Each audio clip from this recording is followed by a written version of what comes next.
All right, it seems we've got a few participants still trickling in, so welcome. As everyone gets settled, I would just like to introduce the panel and start with a land acknowledgement.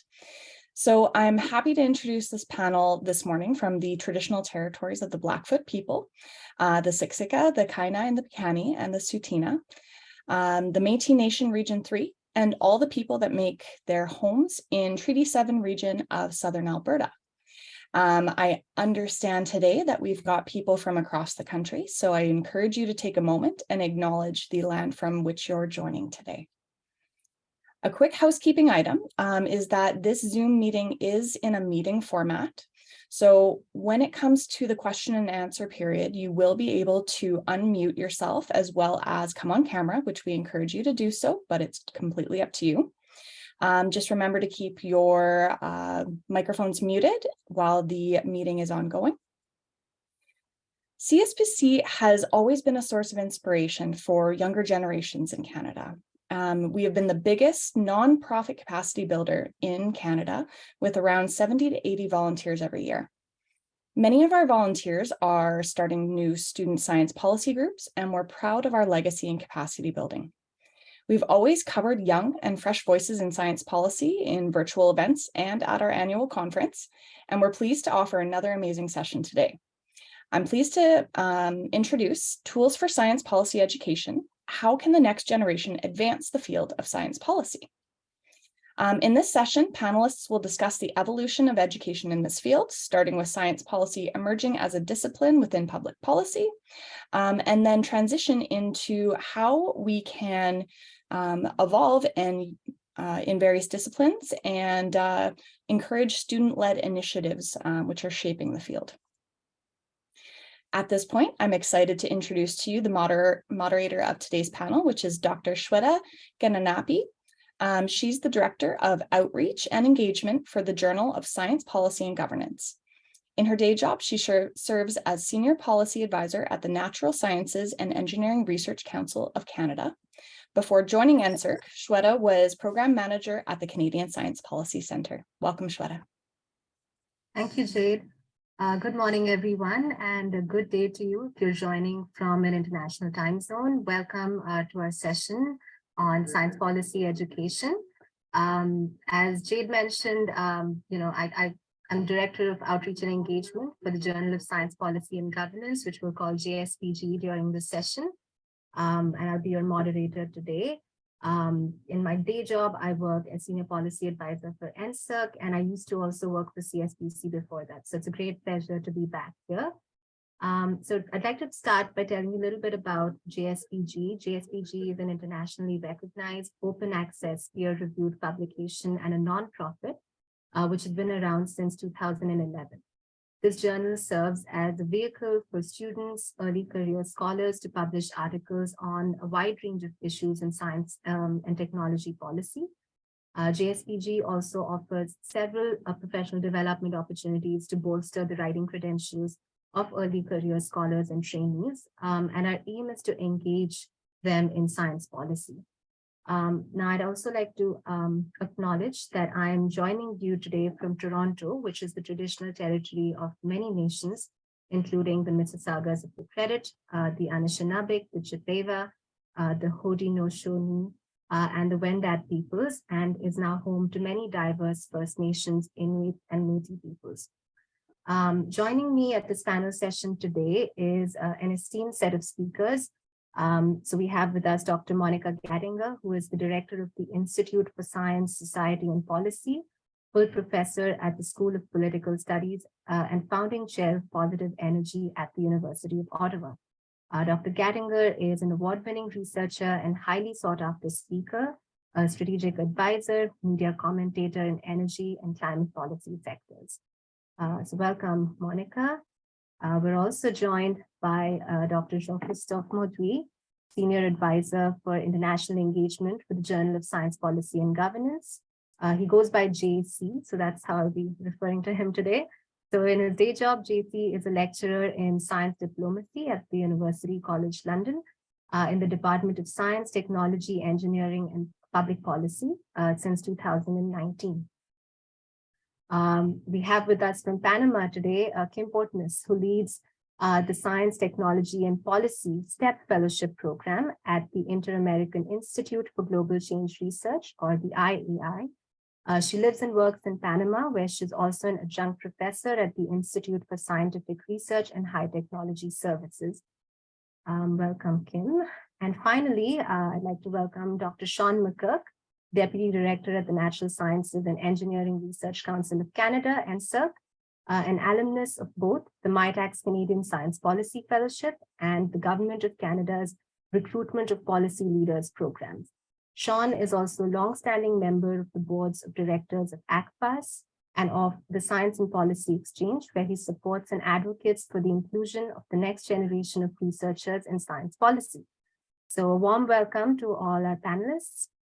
Now that we've shared a little bit about our speakers today, we would like to know a bit about you and those of us joining us in this virtual room. I'm pleased to see there's 56 people here, which is great. So we'll just launch a short poll to ask you about your relationship to science policy, education, and training. So thank you, Trudy, for promptly launching the poll. So you'll see our first question is just to understand, are you a trainer of science policy? So, or a trainee in science policy. So, for example, are you a student, postdoc, science policy fellow, etc.? A trainee or a trainer, a professor, an instructor, science policy expert? How do you see yourself? You could be both or neither. And we also want to know what types of science policy education resources have you accessed or are you aware of? And you can choose multiple. And so we have here academic programs at universities. We have several student-led groups here in Canada, and folks who, part of those groups end up learning a lot on the job. We've included that as a resource. Fellowship opportunities, you might be aware of a few. Science policy volunteer opportunities outside academia. So CSPC, as Jade mentioned, is a pretty big nonprofit that has about 80 volunteers each year. Journals, publication opportunities. I guess everybody can check science policy workshops and webinars since you're at one right now. So I think whenever the poll closes, which I think it will automatically, we should be able to see the results and our panelists can then get a sense of who's in the room.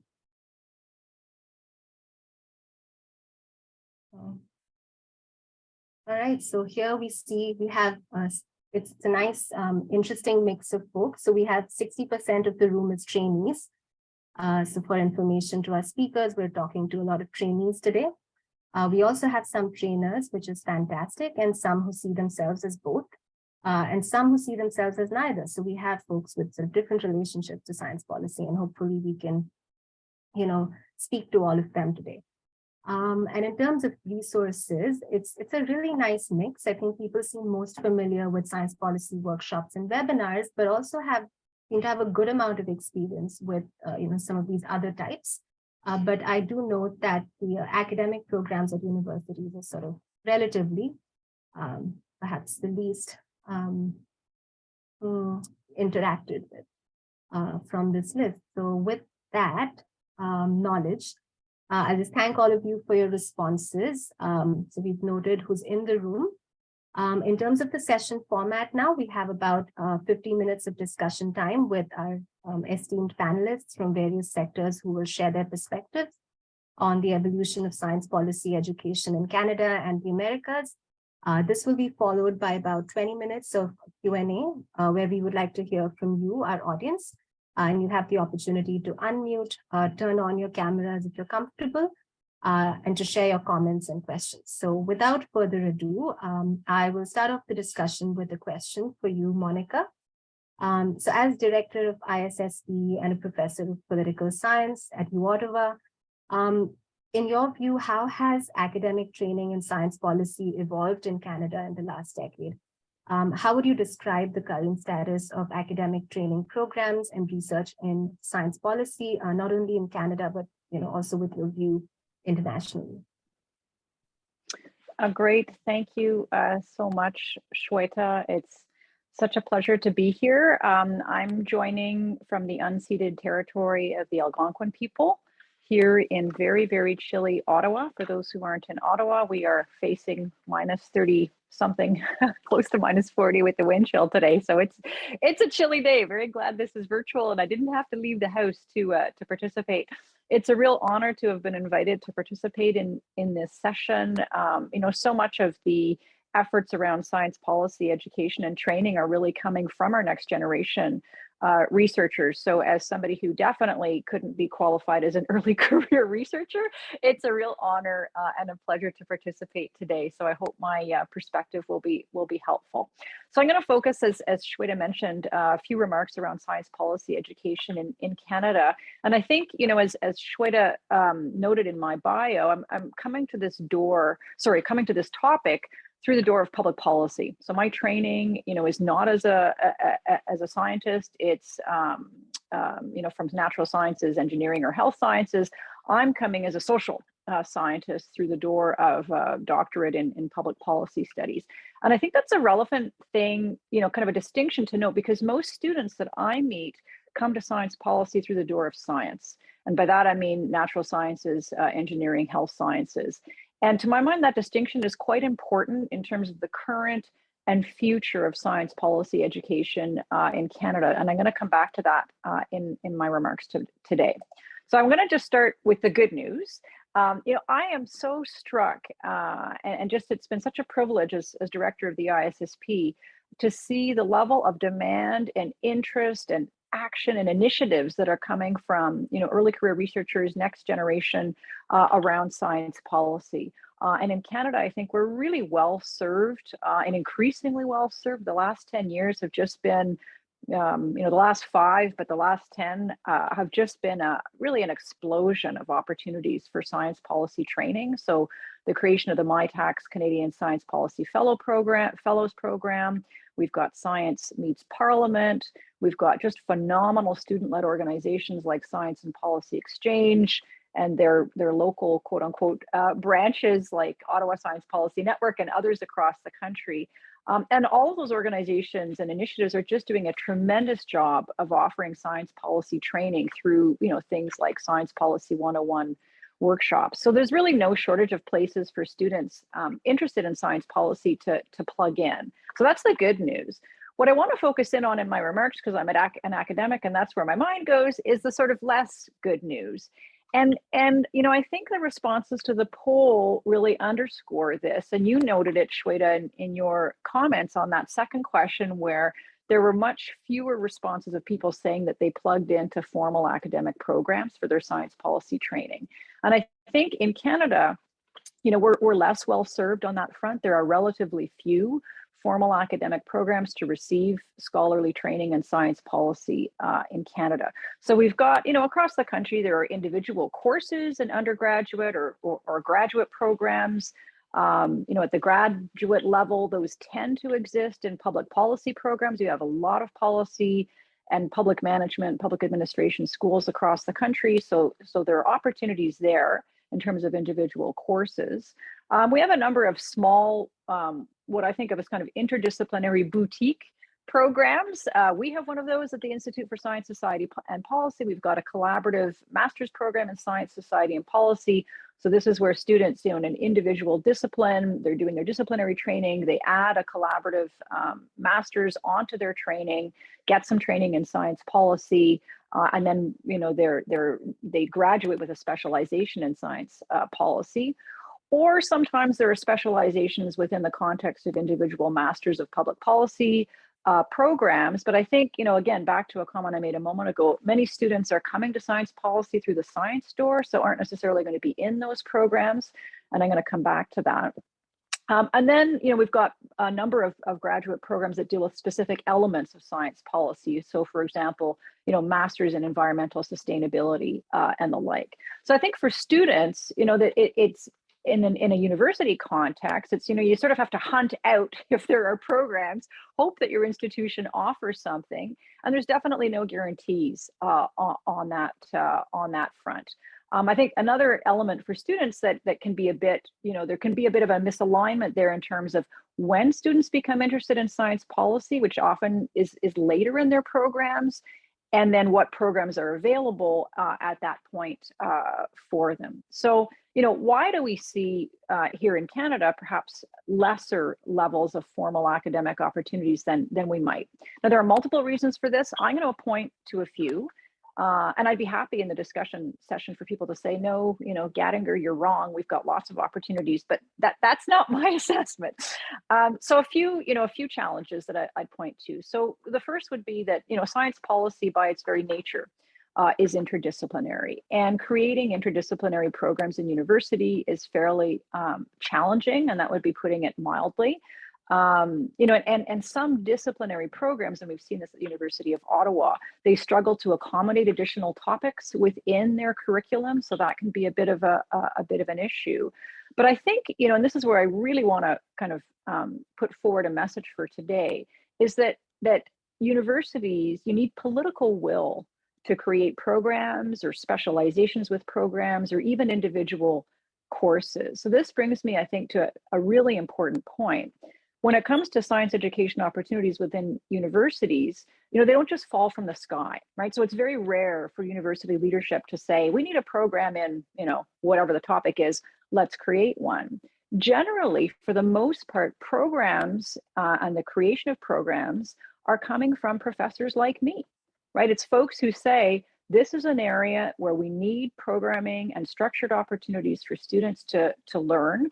And so they, do a little bit of advocacy within their institution. They find like-minded colleagues, and they go forward then with an initiative to create a program. And again, there's no guarantee that they'll be successful in that endeavor.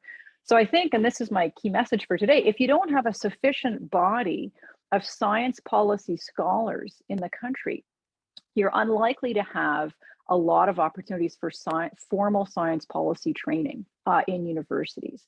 And so on that topic here in Canada, I actually have some concerns. There are very few professors in Canada who would characterize themselves as science policy scholars. There are many professors who are interested in science policy. They come from multiple disciplines, but scholars who study science policy, qua science policy, are few and far between. And those that do exist, and we've got some great ones across the country, like me, they're getting older.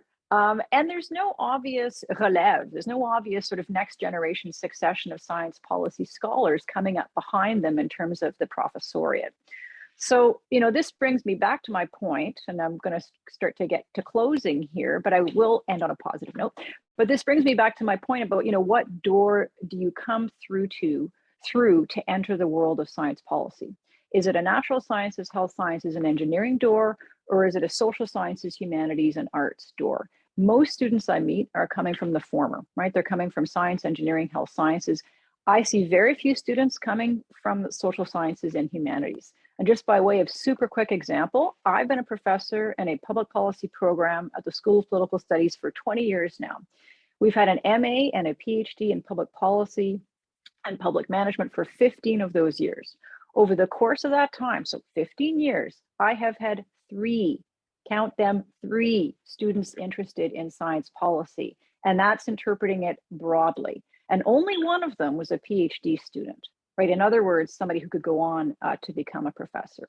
So that's a problem, I think, because the future of formal academic programming in science policy is really going to depend in large measure on having profs in the system who can push for creation of science policy education and deliver that education as well.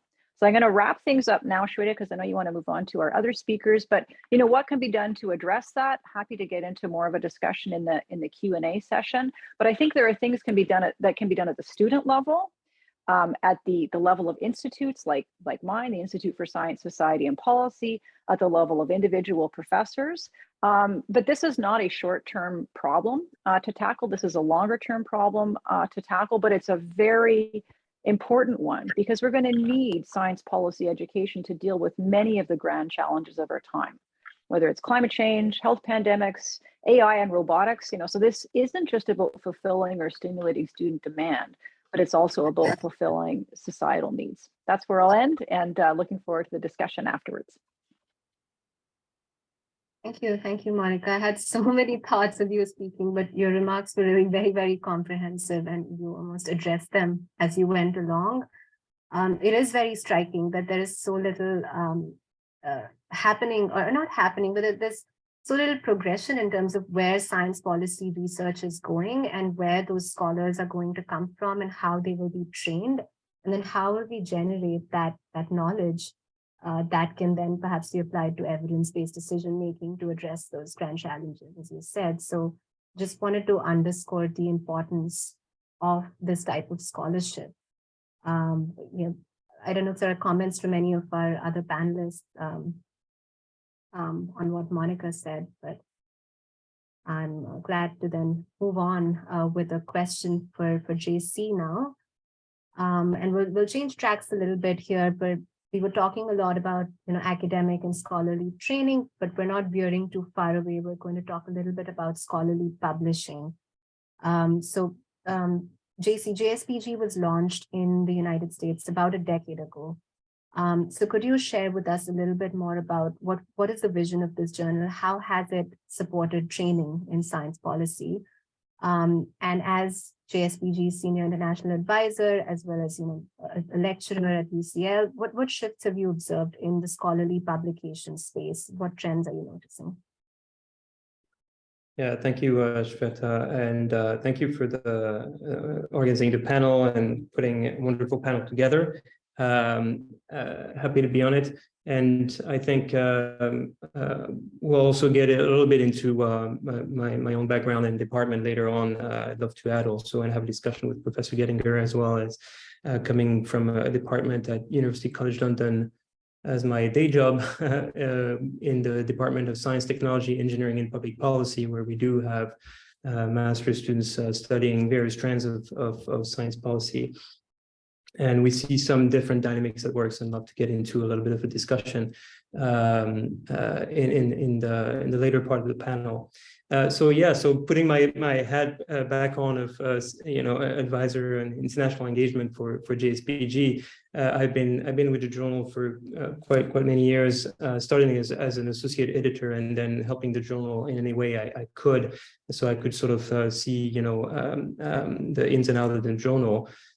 So I know you introduced the journal a little bit, Shweta, earlier, but let me just repeat that the JSPG is a nonprofit, 501c3, which publishes international open access peer-reviewed publication. So indeed, the journal has been established 10 years ago. We had the anniversary not so long ago by its senior leaders and young scholars in science and technology policy. And at the time, such a platform did not exist, and it helped a lot of trainees kickstart their careers in policy and move towards policy fellowships and jobs and so on. As Max Braunstein, JSPG's founder, put it, the journal really aimed at filling the gap with enabling young scholars to publish on their own early in their career. Creating new pathways for these young people to publish and alleviate the need for the established PI to publish with and so on, and enabling new bold ideas and conventional views and overall young perspectives to have a chance to get published. So this is sort of where the journal came from, and it became quite successful, I think, at filling this space. So maybe a word about the mission of the journal, which is really to catalyze the engagement of students and early career researchers in science policy, to engage in these debates through a thorough research and writing in science policy. So the journal publishes, enables students, postdocs, policy fellows, early career researchers in science policy to publish. And in doing so, it really bolsters their writing and research credentials early on, and encourages them to engage with policy, to contribute to policy making at all levels of government. And the journal does that by enabling a large variety of types of writings to be published, such as op-eds, technology assessments, policy memos, analysis, white papers, and so on, that cover really every corner of science and technology policy. One of the major goals of the journal for the last couple of years, which I've been also quite closely involved in, is to really expand the journal internationally. And we've made quite a lot of progress in terms of expanding our reach in audience and also writers from different countries, different regions. We recently partnered with UNESCO, for example, on an open science special issue, and also now on issues related to South America, together with the Inter-American Institute for Global Change Research. And we have Kim, I'm sure, who's going to, here on this call, talk to us a little bit about this partnership as well. And we're very happy that this is moving forward. So maybe, Shweta, if I may say a word about the opportunities maybe that the journal provides, in terms of, we've heard from Professor Gettinger, you know, about this sort of formal track education and so on. And this is sort of an add-on, right, in terms of providing opportunities for young people, young researchers to engage in science policy early on. So by design, the journal really has within itself embedded quite a few training opportunities, pre-publication and post-publication. And pre-publication, the journal offers opportunities to learn about policy writing through the virtual workshops and webinars that the journal organizes. And post-publication, the journal also promotes published articles and authors through global mailing lists and events. Could be through workshops, webinars, podcasts, and so on, where authors are interviewed. And that's sort of the you know all about this, Shweta, because this is sort of your bread and butter also in the journal. So really trying to engage as much as possible outwards from our platform. But I think it's important also to note that beyond the promotion work that the journal really does actively from its own platform, we also try to make the published work even more visible by submitting it to panels in conferences or pitching our articles to media outlets and so on. And I think what really I think that the journal can be really proud of is that we've had authors discuss their work directly with policymakers. The journal really aims to continue to support this kind of engagement and real world impact. So, for example, in 2022, we had authors discussing, remote work in the COVID-19 pandemic directly with policymakers in Washington, D.C. following one of their publications. We also had recently one of our published author in the UNESCO special issue talk to the Open Science team about their publication on Ukraine. So really a real world impact, and it's amazing to see that these authors then post-publication at least can elevate their work and really engage with policymakers to do that directly following publication.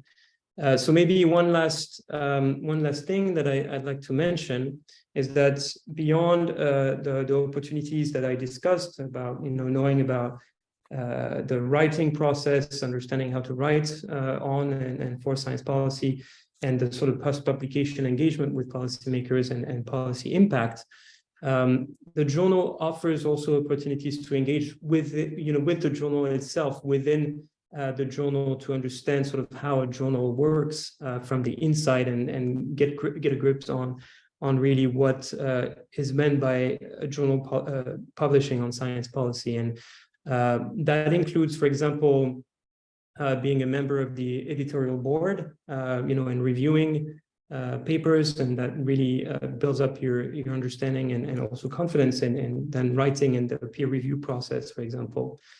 But also there's plenty of opportunities to, for example, become an ambassador for the journal, to promote, the journal, call for submissions, publish works and events, and so on. So really engage with the journal as a whole. So really those opportunities, in-house and then for our authors, pre-publication and post-publication, I think is what really the journal is doing well, and is really an amazing opportunity for for young scholars to engage with. So I think I'll stop my pitch for the journal here, but I hope this also gives a good understanding to our audience as to what the journal can do in enabling young scholars to engage with science policy. Thank you. Thank you, JC. And I think it also struck me that this JSPG, you were talking about it as a resource for science policy education. And I believe our founder, Max Bronstein, started this when he himself was a trainee. So I think this again goes back to the point that Monica made about the role of the next generation. Like, this is very much fueled by the next generation in every, sense of the word, because it was started by someone who was a trainee, and then it's run by trainees essentially on our editorial board, and those who write to us are trainees. So that's really very telling, that this one, at least in this one aspect, it's all the next generation. And perhaps we, when we start talking a little more about solutions, we can talk about other stakeholders and their roles. So thank you for that. And now over to you, Kim. I'd like to, of course, get your perspective on science policy fellowships, which are an important experiential training experience. So completely sort of different from the journal as a training tool to now science policy fellowships. So how are trainees in the field or fellows developing relevant knowledge and skills? And how are they applying these to advance the field of science policy in various sectors, like evidence-based decision-making in the public sector, the not-for-profit sector? And as program consultant of IAI's STEP Fellowship, how do you see, this is an international fellowship, you have fellows from across the Americas, so how do you see the synergies and contrasts in the approaches taken between different countries in the Americas?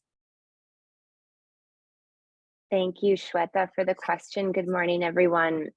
I completely agree and would like to repeat this for our audience from your question. I think STP or Science Technology Policy Fellowships are an important experiential training opportunity. It's like full immersion is the most efficient way to truly learn another language, and the same concept applies here. So our program, as Shweta mentioned, is unique in that we work with STP fellows, specifically early career researchers from across the Americas. The Inter-American Institute for Global Change Research, the II, where I work remotely from Panama, is an intergovernmental organization, or an IGO, that works with 19 member countries that include Canada and the US, Mexico, Jamaica, Panama, all the way down to the other side of the hemisphere with Chile and Argentina, and our headquarters are in Montevideo, Uruguay. The II supports research on global change issues through the foundational principle of transdisciplinary science. So this is research related to complex and wicked problems like climate change, biodiversity loss, marine ecosystems, the nexus of climate science and health, of climate, environment, and health. And the II then encourages and supports the joint collaboration of scientists, stakeholders, and decision makers to address and communicate the critical issues that are related to global environmental change. So there is an innate synergy, I think, working on shared transboundary challenges. Perhaps this is just part of what has made our program so successful, which started with 17 fellows just 2 years ago and has grown to 46 fellows. Most of our fellows are very driven by a personal need to be part of a solution. And they get to be part of a unique platform that is a regional IGO, which means that the level of policy that we look at includes not just local or national policies, but also the international treaties that our member countries have ratified, like the Paris Agreement or the Agenda for Sustainable Development. So, for example, one of our fellows in Panama, Rosario Quintero, is hosted by the National Secretariat of Science, is working with the National Institute for Census and Statistics on the next agricultural census. And she's been able to integrate the SDGs into the census process, which previously was an afterthought and not fully integrated, which means that now they are able to collect crucial information which will inform policy and decision-making in this sector for coming years, ostensibly institutionalizing the SDGs because of her technical expertise, which got her to the table, but also because of the trust that she has gained with an open-minded minister who is able to take into consideration and implement her recommendations. And this takes people skills, power skills from a young leader who is passionate for sustainable and equitable development, working as an STP fellow. So I wanted to delve a little bit more into this concept of synergies and contrasts, Shweta. The Americas is an incredible, beautifully diverse region in natural, cultural, and political systems. Among those many diverse systems is the science, technology, and innovation ecosystem, we call. So to give you an idea, according to the UNESCO Institute for Statistics, who tracks the investment in R&D as a percentage of GDP by each country, we have worlds of difference between countries like the US, who invest 3.45% of their GDP in R&D. Canada invests 1.7% compared to Jamaica, who invests 0.06%. Panama invests 0.15%, down to the larger investors of the region, which include Mexico and Chile at 0.3%, and Argentina and Uruguay at 0.46%. Now, we know science everywhere is always struggling for more budget, but the chronic underfunding of the scientific and higher education systems in Latin America and the Caribbean is important contrast to mention. The UNESCO Science Report in 2021 cites that since 2015, Latin America is the only region in the world that decreased investment in scientific research. So our approach to science policy education at the III is to then contextualize science technology policy fellowships that for programs that are largely in the global north, like AAAS and MyTax. Both are associates of the III, and I have fellows from both of these programs participating in STEP, Shweta being one of them, one of our bright shining stars. The Global Young Academy actually recently released a report on the state of early career researchers in Latin America and the Caribbean, which I highly recommend for those who collaborate with the Global South. Some insights to this process of contextualization that we do, which I think the GUIA report does a great job in naming. So first, researchers in Latin America and the Caribbean tend to take longer to develop professionally than their peers in other parts of the world. So who are we leaving out with our designation of early career researcher or young scientist or future generation? Does the 45-year-old career policymaker who finally made the time to get her PhD feel welcome in my program? Second is language. Researchers in Latin America and the Caribbean have to use their native language to have impact and relevance in the local and national level. But then in order to advance their research profiles, they must publish in English. This takes more time and more work. Finally, the chronic underfunding that I mentioned before is even more critical, especially when we remember that Latin America, along with the Middle East, are the world's most unequal regions in terms of income inequality. The call for science to be of service to society is stronger, quite frankly, when there is no reliable internet in public schools, universities, or even national laboratories. So our challenge within our program is to curate a program for STP fellows from both the global north and the south that is relevant and of value. And I think acknowledging these challenges and contrasts are important so that we can ensure that people feel seen and heard. I am really inspired by the way our fellows have centralized the topic of justice, equality, diversity, and inclusion in their projects. And as a result, in the training that we're providing, I think it is an important synergy that goes hand in hand with the transdisciplinary approach. We have done activities in decolonization of science, and there is an expressed interest in deepening on these and other topics like futures literacy, for example. We have integrated this into our concept of leadership, So more specifically, our redefinition of leadership, I would say, which I'll come back to at the very end. But what other synergies are we seeing in the science policy education that we're seeing across the Americas? There is a synergy at the institutional level. There is a need from all of our member countries for more support for evidence-based decision-making. And I would emphasize that this includes the public and the private sector. The most robust ecosystems like the US and Canada have room for improvement, as we saw through the COVID-19 pandemic and the climate crisis. But to put the institutional need into perspective for Latin America and the Caribbean, one of our fellows is the first and only STI advisor at the Mexican House of Representatives. This is important to keep in mind as we strengthen science as the networks of collaboration. He's the only one, which means he has a direct line to the legislators, but it's a lot of work with a huge potential for impact.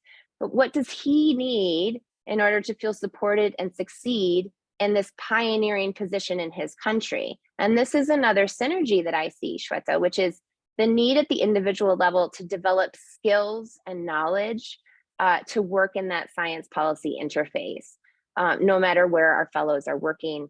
And even now, knowing that we don't have those formal science policy programs in our universities, even in countries like Canada, as Monica pointed out. This is also why I love my job, because if we apply the transdisciplinary approach to capacity building, then what I do is listen to our fellows and hear about what they're experiencing in their work, but also as people, to account for the sociocultural context. And I think I'm looking forward to hear what Sean says about his experience, so that we can co-design a program that works for them together. It's really important that they learn that, one, science is not everything. I love Sir Peter Gluckman says, science does not have all the answers, but without science, the answer that is made is less likely to be a good answer. And that we cannot do it alone. So we need mentors, skills, networks, mobility options, and a community of practice. So I would like to conclude with the following point. And when it comes to not just the formation of policy, but also the implementation and enforcement of policy related to transboundary issues, we need to make room for leaders from the global South. And I want to thank the JSPG for creating this platform, and as Monica mentions, this doesn't just happen. This takes a lot of behind the scenes strategic work, outreach to accompany these potential authors. So for example, one of our science diplomacy groups is working on the topic of the life cycle of clean transportation and energy. And this group includes fellows from the US, Mexico, Argentina, and Colombia. And I don't know where the Canadians are in this group. They're in all the other groups, I promise. But as Northern American countries, especially Canada and the US, finally pass policies and budgets to ramp up transition to electric vehicles, the demand for lithium for EV batteries is also increasing. The majority of the lithium used in these batteries is mined in South American countries. This group is looking at the science diplomacy angle to environmental and social impacts of the lithium supply chain in South American producing countries, which could potentially be applied to other critical minerals. They are developing policy recommendations to increase distributive justice and reduce the social and environmental externalities all along the lithium supply chain, considering both the extraction phase, which is the global South, and the disposal and recycling phase, which has to do with the global North. What I like about this project, aside from the team being full of brilliant people, is that it shows the cascading effects that policies passed in the North can affect the global South. And history continues to repeat itself, but it doesn't have to. And if we have, again, the next generation of leaders who happen to be technical experts, working on the inside, fighting for innovative, just, and equitable evidence-based solutions, I think we can break this cycle and do something really innovative in the years to come.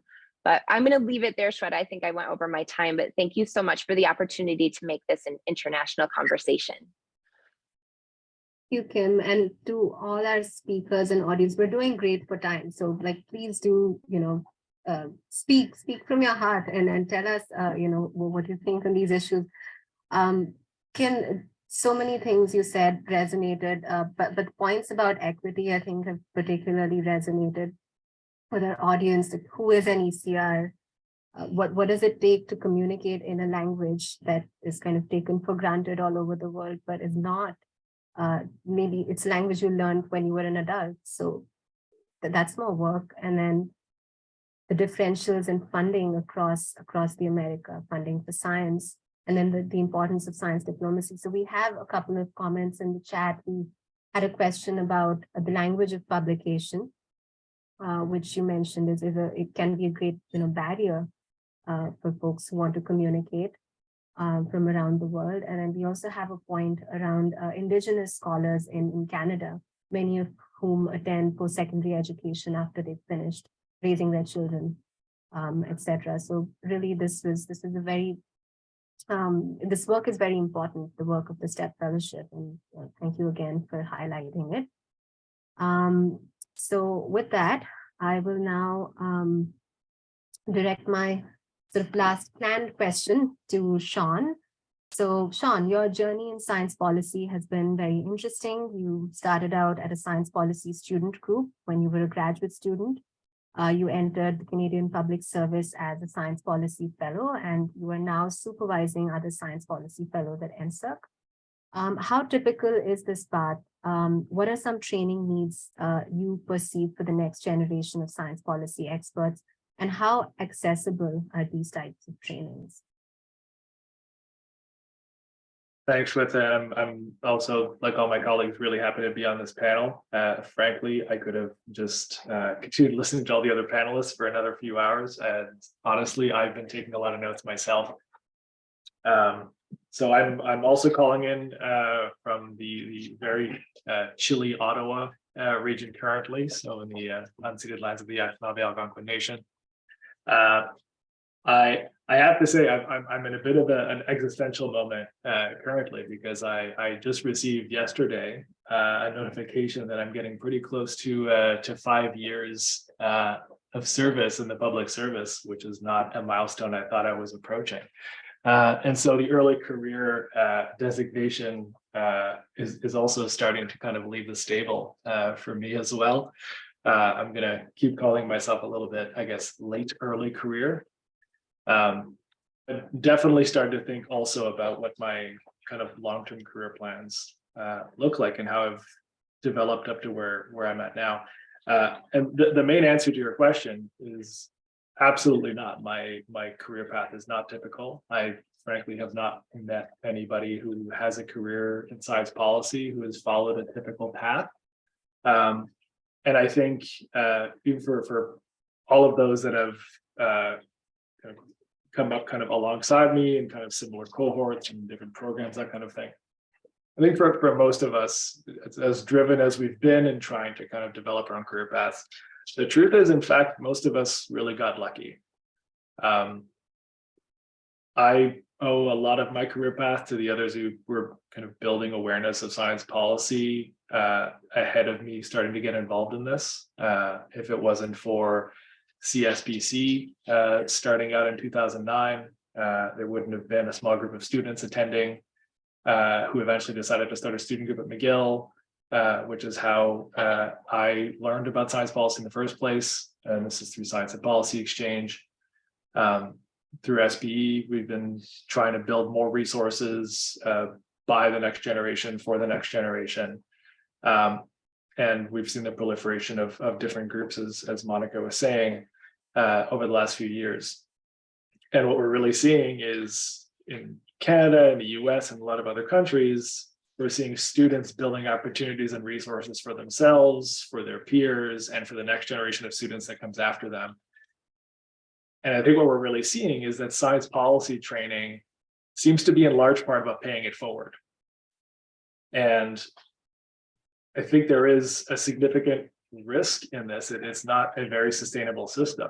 that if there is kind of a major shock to that system, we could actually lose a very large generation of potential science policy experts and people who can bring expertise from their scientific background into policy making, but also expertise from policy background into science.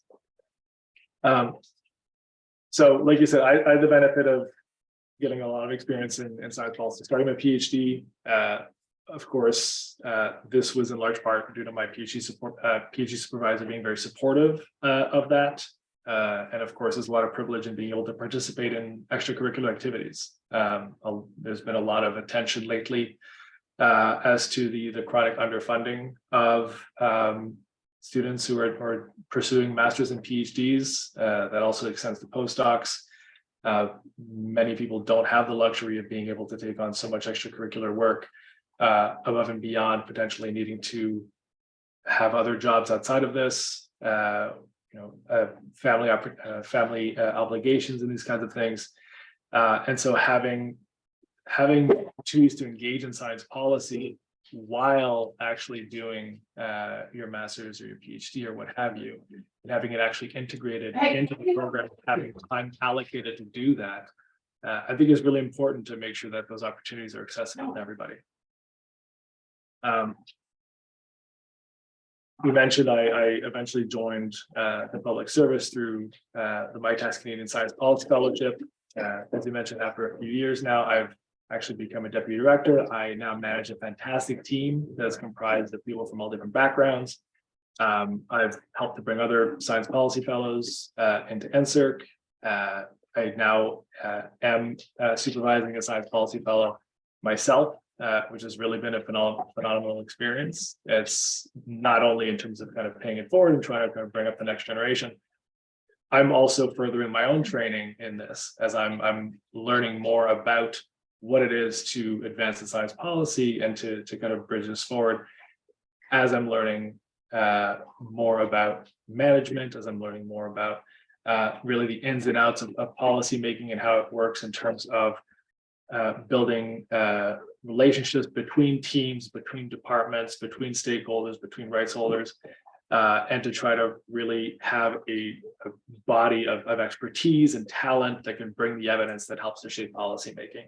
And there's folks from my team from all different backgrounds, including multiple that actually come from a PhD background. But it's really important to have these programs that can provide a direct bridge for scientists to get involved in policy careers, really in a manner that values their scientific background. This has actually helped to provide a bit more of a normal path or a bit more of a typical path, because now we have had a lot of people who have gotten into policy careers through things like the MITAS Canadian Science Policy Fellowship, which has existed for a few years, or the AAAS Science Technology Fellowships, which has existed for 50 years now, through the STEP Fellowship now as well. But obviously these are not, you can't really take them for granted. I mean, even this year, the MITAC Science Policy Fellowship is not running a cohort. And this is really a shame, because this is really a program that allows people to test out whether this career path can be for them. It can be very scary to jump into a new career path, not knowing what the future might hold. And to have a program that allows you to effectively test whether this type of career path could be for you, essentially give you a year to figure out, is this something that could be valuable? Is this a career path you could develop? This was one of the most important things for me in terms of actually making this jump. Running to the end of my PhD, I was looking at postdocs, I was looking at various different opportunities, and I had built enough experience and interest in science policy that I did want to try it out. And having this fellowship accessible to be able to go into a science policy role for a year and see if I feel like this is a valuable career path for me, if I can see a future for myself in this, and if I feel like the skills and the capabilities that I've built over time can be valued and can continue to be built through that career path. That was everything. And if it wasn't for the MITAC Fellowship, I would have really been in a totally different career path than what I am now. of course, there's a few other entry points that are maybe a little less obvious. You mentioned the recruitment of policy leaders program, which is run by the Public Service Commission. There are other programs like the Policy Analyst Recruitment Development Program, or PARDIP, at NRCan, that value research experience and excellence as part of criteria to bring in talented graduates into the Canadian public service. But these are few and far between. They only accept a handful of people every year.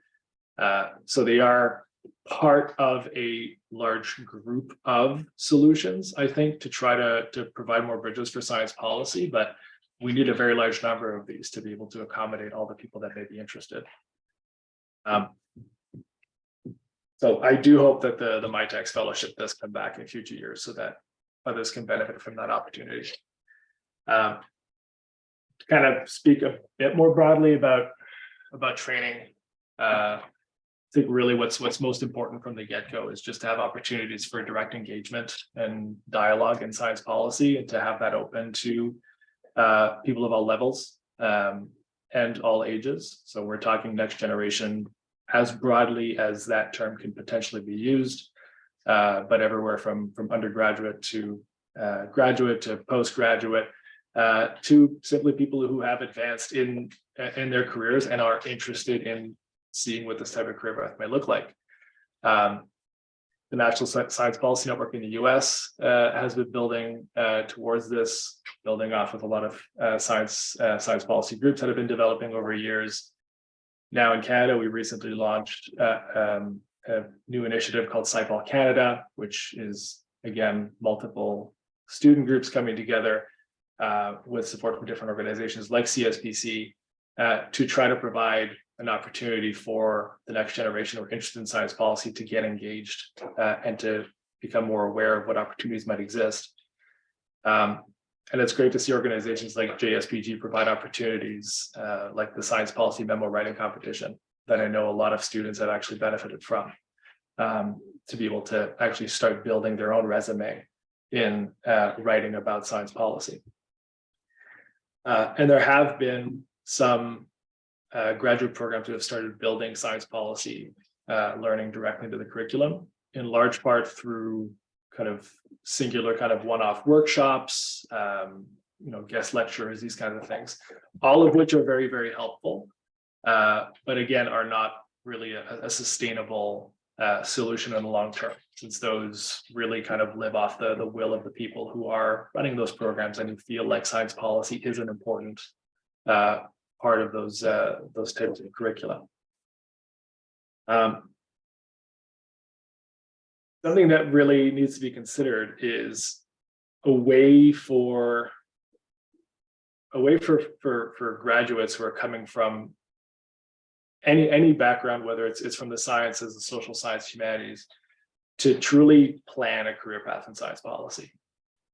I've been advancing my career in science policy by kind of seizing opportunities as I go, trying to feel out what makes sense, what do I value as part of my own career development, and how can I make this fit with my vision for how I want to develop my career. But I can't for certain say where I'm going to be in 5 or 10 years. Certainly have ideas, but how to get from point A to point B is something I know I have to figure out as I go. And in the same way that many PhD graduates don't have the privilege to move across the country or internationally for a postdoctoral fellowship, many people won't be able to uproot their lives and their families to move to Ottawa or Science Policy Hub. Many people would probably hesitate to launch themselves into a career path where the future isn't certain. And something Monica said before actually really resonated with me, with the fact that the science policy professorate in Canada is fairly thin, and that the next generation there is also not assured. If there aren't many people that are coming up through more kind of traditional policy backgrounds who are interested in hard science policy, apologies for the dogs in the background if you're hearing dogs. In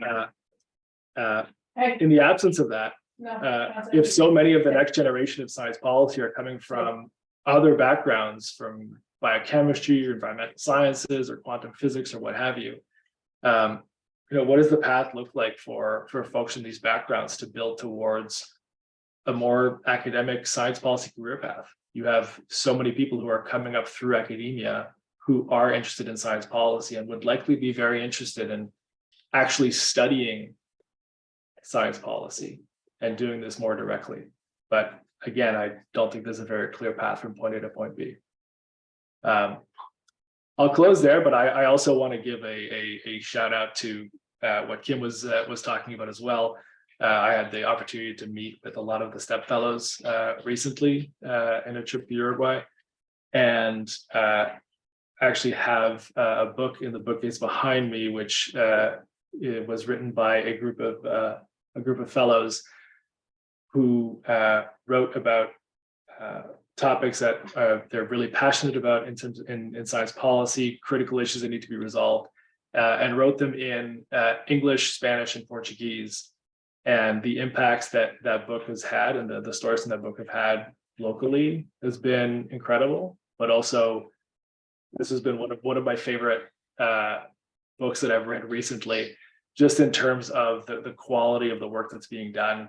A lot of the works that I've seen from South Africa as well, in terms of advancing different priorities in science policy, there's so much talent coming from the global South, and that really, really needs to be valued.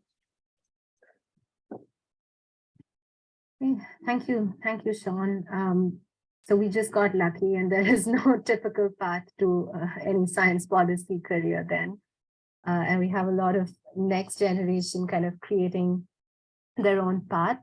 I see some requests in the chat for our panelists to please share links to some of the resources that you've mentioned. So for example, the STEP Fellowship, MIDAX Fellowship, recruitment of policy leaders, those types of things. There's also a request to share the title of the book that you just mentioned, Sean. So clearly, I mean, these resources are not ubiquitous. They're sort of few and far in between, and it really helps for folks who are interested, to at least be aware of them.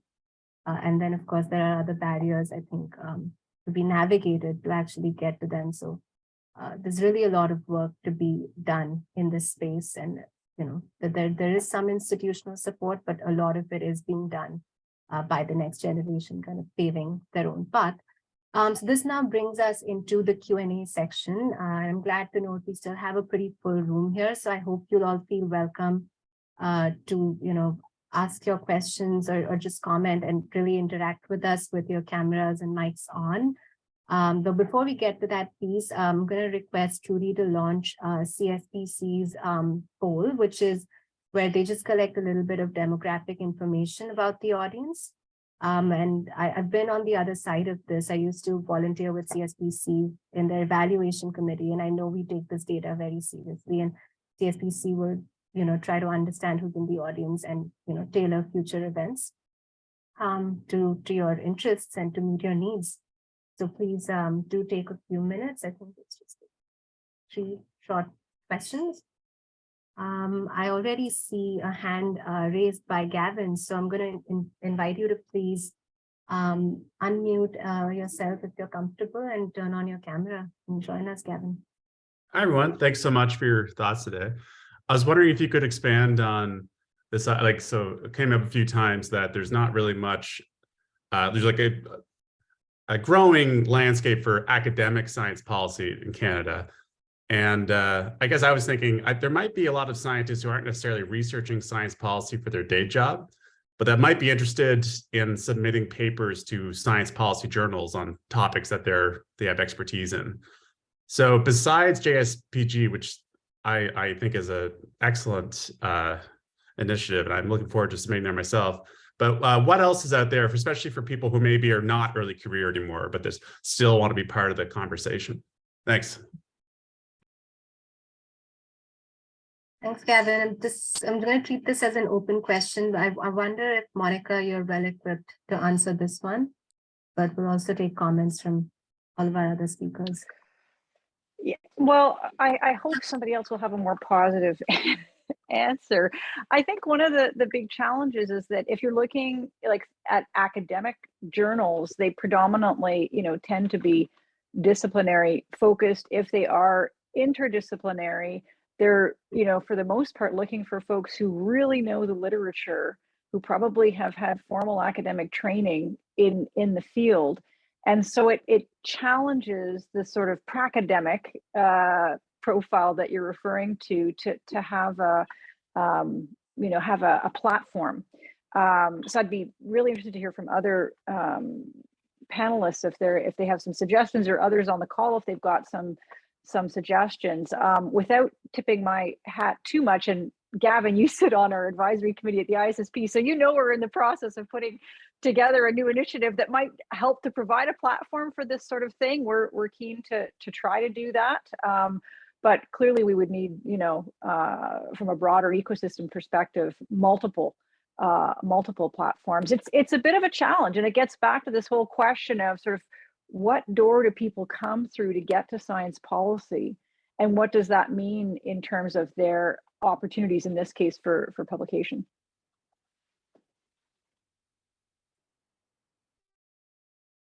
Thanks, Monica. Comments from anyone else? JC, go ahead. Yeah, Shweta. Thank you, Gavin, for your question, and echoing Monica here, of course.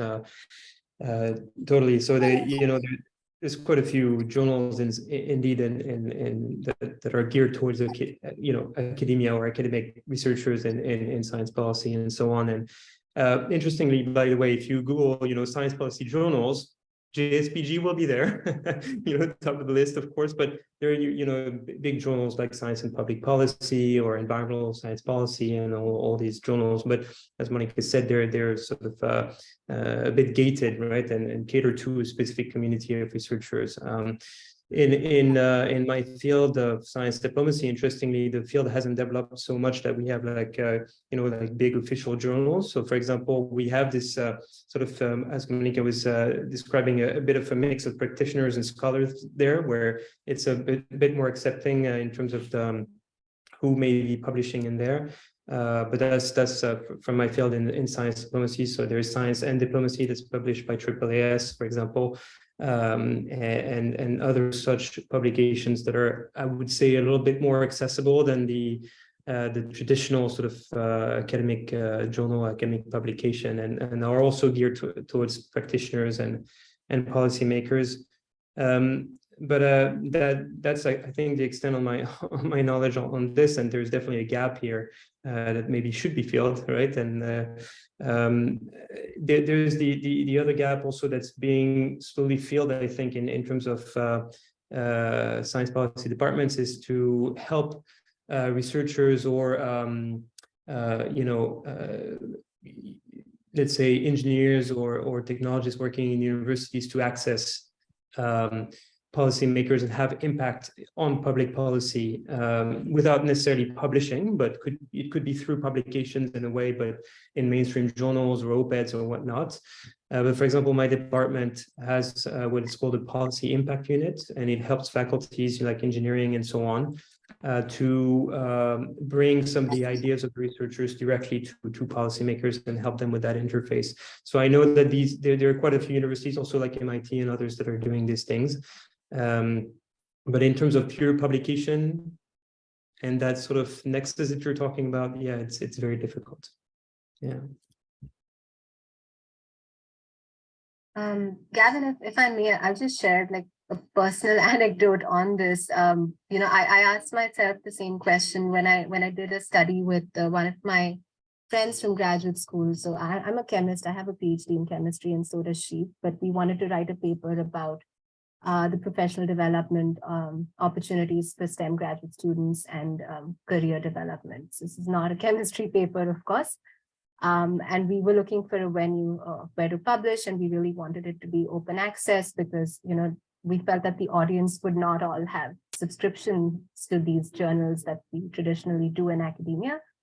And so we went with PLOS ONE because, as sort of people coming from STEM, we were familiar that the journal published on a range of topics. They have a not insignificant article processing fees, and it's another story how we coughed that money up. But that was the approach we took. And I feel like if we had more like rigorous quantitative work in there, we would have perhaps considered something like PNAS.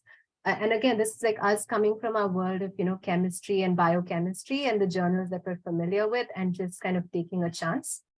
But yeah, I've never found like a perfect answer to that question. Where are the science policy journals?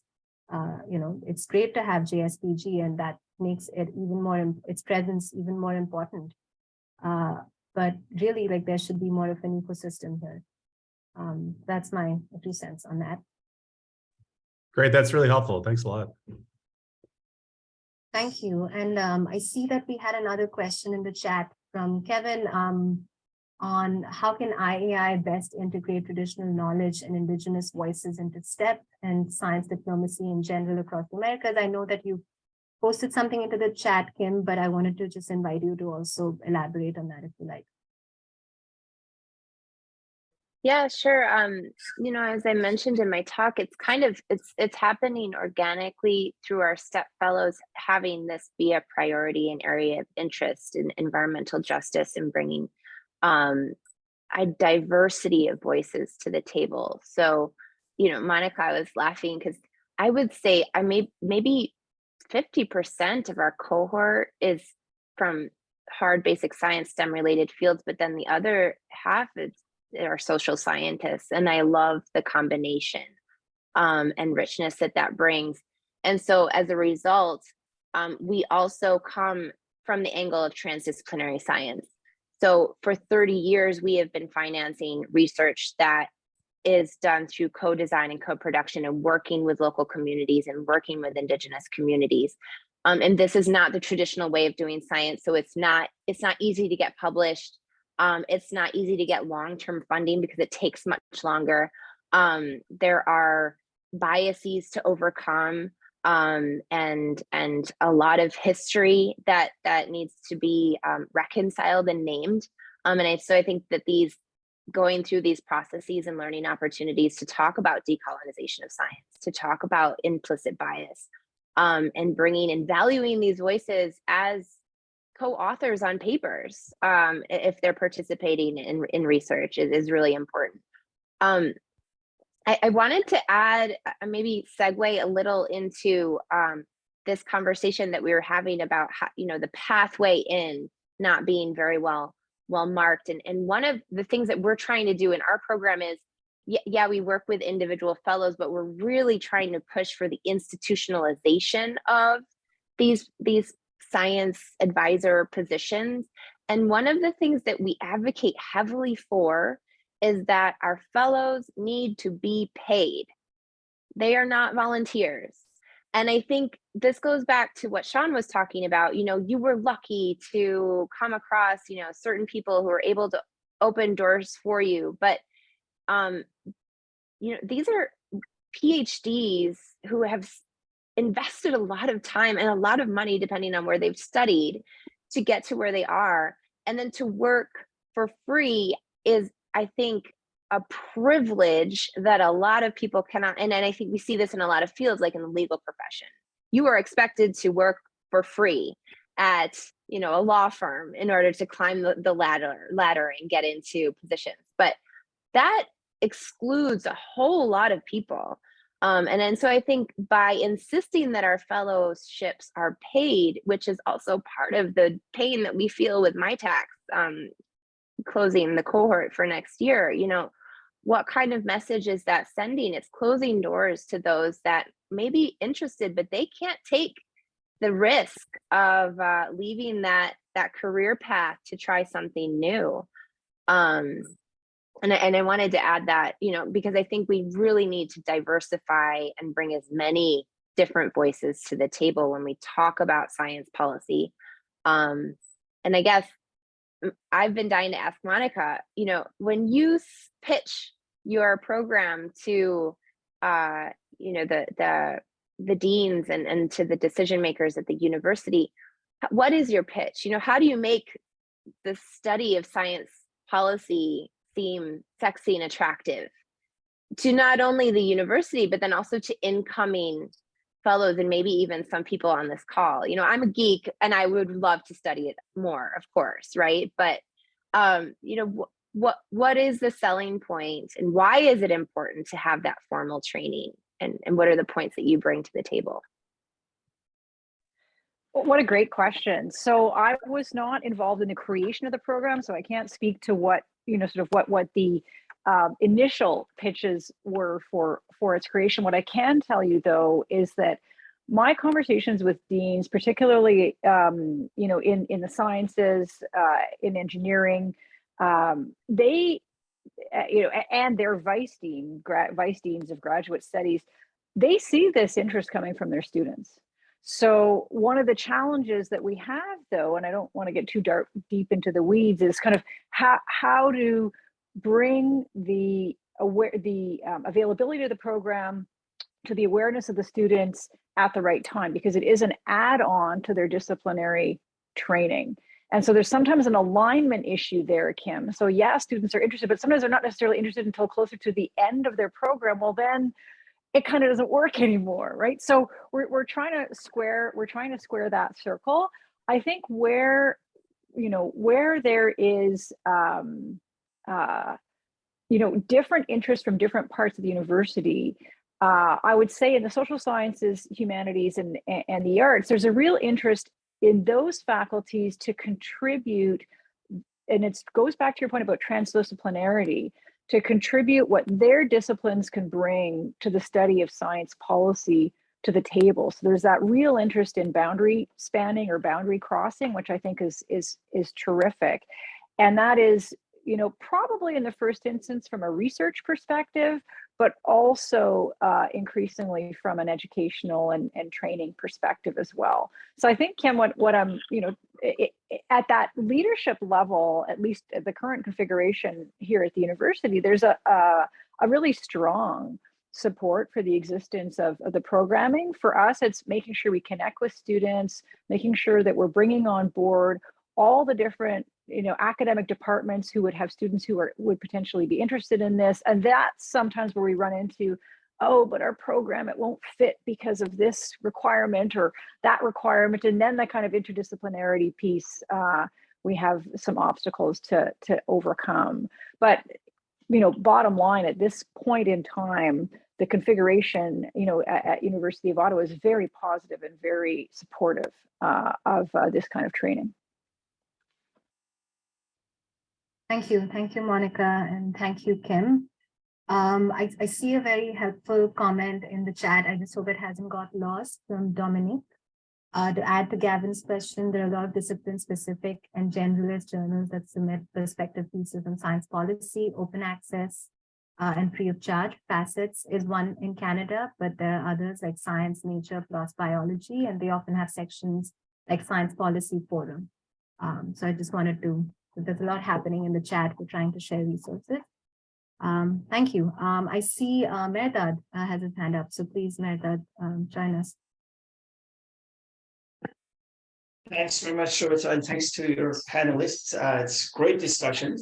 I really enjoyed. I just want to interject a comment at 2 points, specifically a historical kind of analysis of where science policy was 15 years ago or 20 years ago, and where it is right now. I guess that most of you agree with me that we have come a long way in the last 15 years. I don't want to say that with the start of CSPC in 2009, but more that was part of it, of course, but with the greater understanding of the importance of science policy in the world, especially in Canada, but I see that replicated across other countries. But specifically in Canada, the landscape is significantly changed.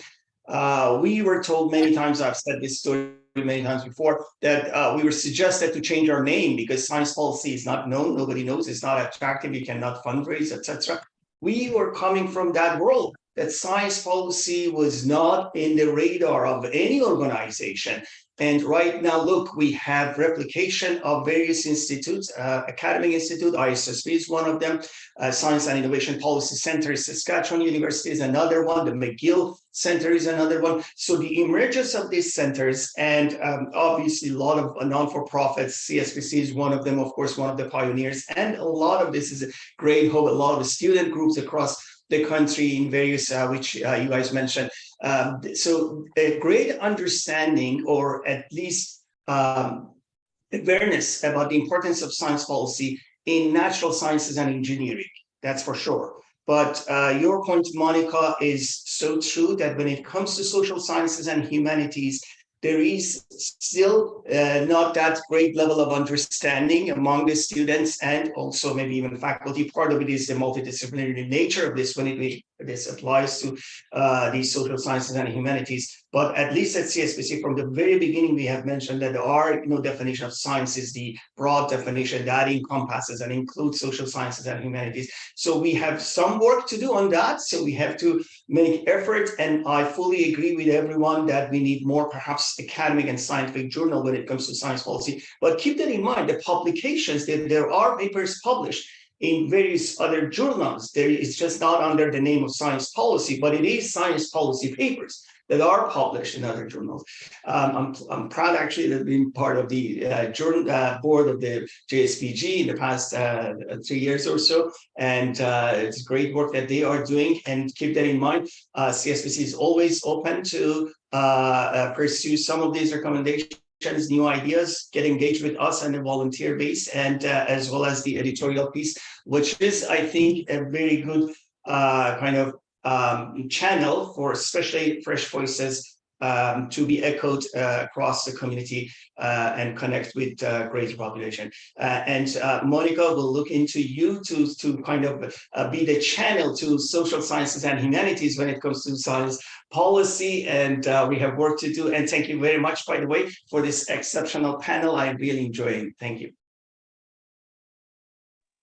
Thank you, Mirdad. No pressure. But you know what the tongue in cheek. I want to really just thank you, Mirdad, for everything that you have done and that CSPC has done. It's such a central piece of the ecosystem. What a phenomenal, like the conference, this session, all of the growing support that CSPC is providing, and I think it I'm mindful that there's no one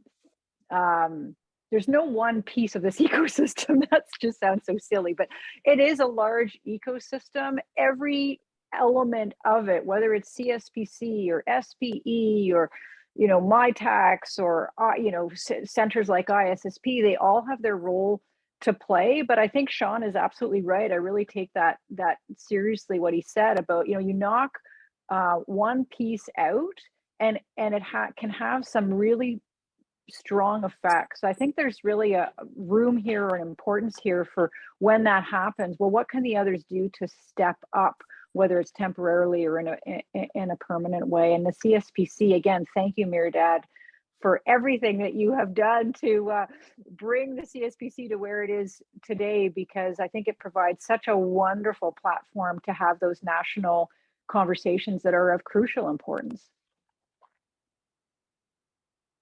Thank you. Thanks very much, Monica, for the kind words. Thank you. Over to Sean, and then I'll just invite the others if they have closing remarks at this point. We're at 11:25. Sean. I was going to add to the praise to Mirdad, because I think that the fact that the CSPC conference is accessible to the next generation at a much lower registration cost, I think gives a lot of people access to a very, very important resource and of information, of networking.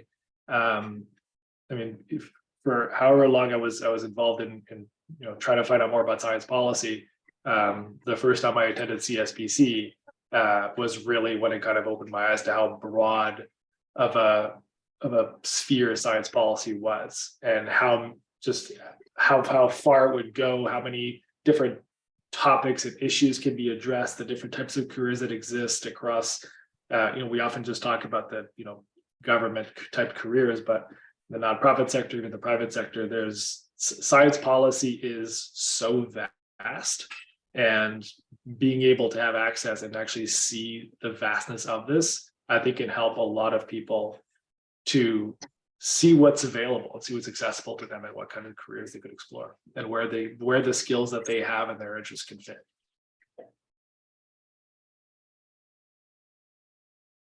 Thanks, Sean. Any closing remarks from Kim and JC?